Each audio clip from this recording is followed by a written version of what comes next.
ध्येयासाठी जगू सोसू सुख दुःखे ध्येयासाठी सुखे वेचू प्राण वेचू प्राण ध्येयासाठी जगू सोसू सुख दुःखे ध्येयासाठी जगू सोसू सुख दुःखे. निरूपणाला घेतलेला अभंग पावसते स्वामी स्वरूपानंद यांचा आहे. अहो, ज्ञानेश्वरांनी ओवीबद्ध गीता लिहिली, तर ओवीबद्ध अभंगरूपी ज्ञानेश्वरी ही स्वामी स्वरूपानंदांनी लिहिलेली आपल्याला दिसते. ध्येयाने प्रेरित झालेले असे स्वतः असल्यामुळे ते ध्येयाचं महत्व ह्या अभंगामध्ये आपल्याला सांगतात.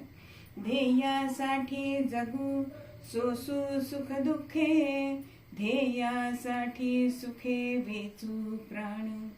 अहो, कित्येक लोक आरंभशूर असतात, पण आरंभ करतात आणि मध्येच संकट येतात आणि सोडून देतात. आपल्याला माहिती आहे की जानेवारी महिना आला की लगेच सगळेजण नवीन संकल्प करतात की आम्ही दररोज सकाळी फिरायला जाणार, आम्ही 2 तास व्यायाम करणार, योगासनं करणार, आणि इतकी गर्दी होते रस्त्यावरती.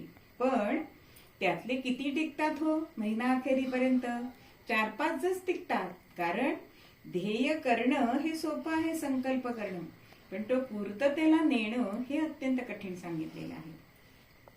म्हणून ध्येयासक्ती जे यांच्याकडे असते ती कितीही संकट आली तरी सुद्धा ते कधीही आपला मार्ग, आपले ध्येय सोडत नाहीत.